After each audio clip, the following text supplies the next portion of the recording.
Yay, I'm live. All right. So, hi, I am Heather, and I am making a practice video right now before I go live on my business page. I'm going to try to follow my basic outline as best I can. And so I don't really anticipate anyone will see this, but if you happen to, thanks for joining my practice. Okay. So the purpose of this video will be to post it on an event page for an event that is this coming Sunday. And I've been clarifying a variety of different boundaries. And this is another one. So, okay, start. Hi, I'm Heather, and I'm one of the co-creators of this event. And one of them, no, see, boo, boo, boo, it's just practice. Okay, I'm trying to reset. Okay, hi. I'm Heather. Welcome back. I've got some more information about, in this case, how hosting an event in a home versus an event space, how those kind of are the same and how they differ. But first of all, I'd like to introduce my co-creator of this event, Phoenix from The Love of Gong. I'll tag her below. Definitely follow her, get on her mailing list. She has very frequent and varied Gong events. They're really cool. I'm Heather. My partner Brian and I facilitate cuddles, consent, and boundaries workshops 101 to 202. If you're interested in those, join my mailing list by messaging me your email address, and follow my business page, Heather Thomas Campbell, to be kept up to date on those workshops. I'll link that below too. So just a wee bit of context and professional background, because I know hardly anyone watching this knows anything about my professional career. And typically folks assume, if they don't know any differently, that I might not know all that much about producing and facilitating events in all kinds of levels and complexities. But the fact is, I do. I'm really kind of an expert in it in a variety of ways. I have facilitated, co-created, produced, managed, like literally hundreds of events. 250 would be a super conservative estimate. So it's been over 30 years. I've done a huge range of things. And in some, I have invited groups of people I didn't know directly into my home. Done that many times in a variety of contexts. But really most of the events I've done have been in public places and, kind of open to anyone who wanted to register. Moving on to some space details. We are in North Portland near University of Portland. I'm going to put that.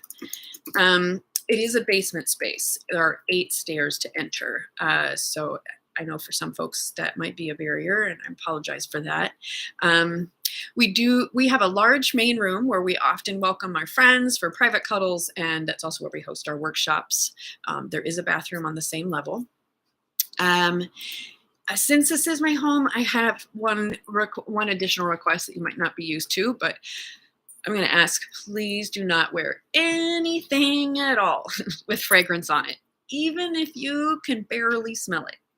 Because the fact is, it takes so little fragrance to bring on a headache, a sore throat, difficulty breathing, and often that lasts me for days. And so I'd very much love to not have to spend 3 days next week kind of recovering because someone wore perfume. So please.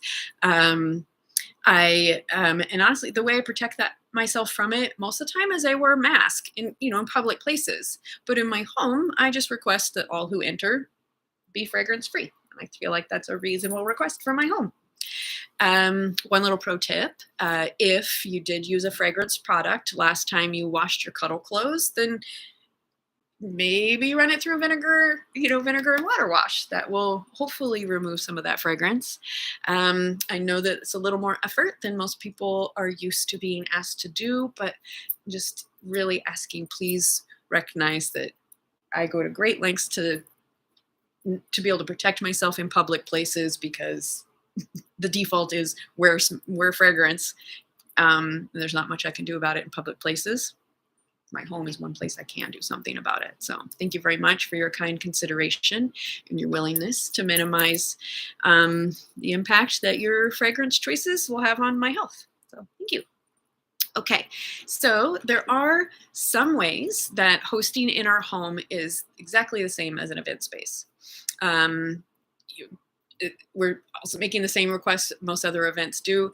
Please, if you're displaying symptoms of contagious illness or have reason to believe you've recently been exposed, please don't come.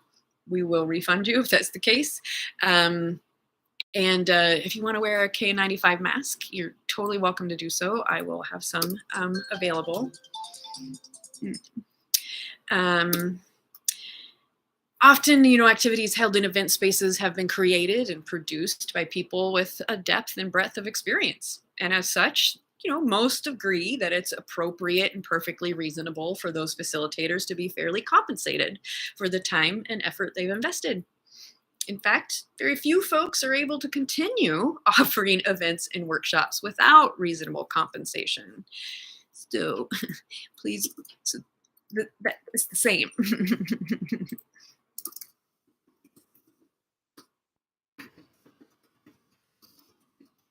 Okay. All right, next.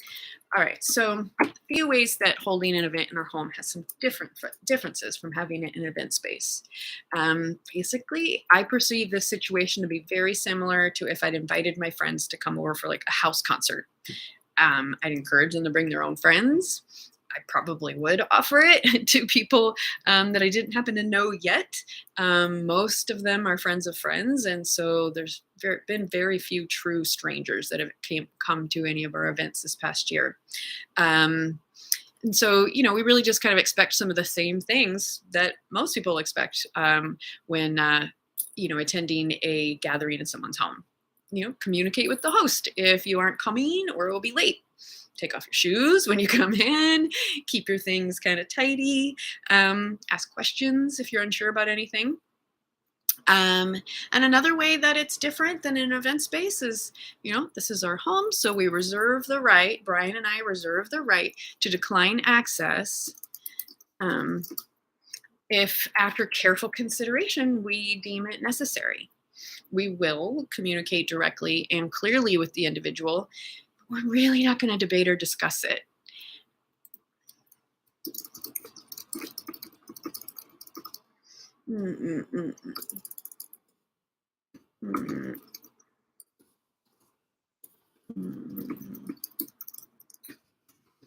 I don't really think anyone gives unrestricted access to their home, and that's really what we're doing here.